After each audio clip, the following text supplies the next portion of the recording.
Hello guys and welcome back to my tech tutorials, and in today's video I'm going to be showing guys how to get rid of this new movement and go back to the OG movement. So let's get started. So the first thing you guys are going to do is go open up settings in Fortnite.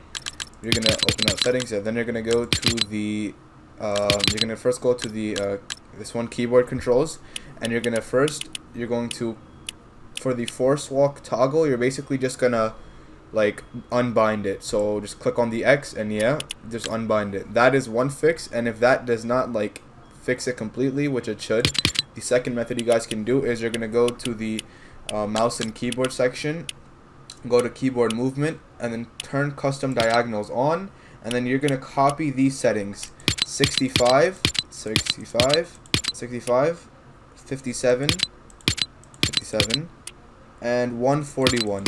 Now, once you do both of these things, you guys should be good to go. Go ahead and hit apply, and then hit OK. And then from there, go into a game and then see how that fixes. And that should definitely fix the new movement. It should go back to the OG movement, like the OG seasons, and you guys should be good to go.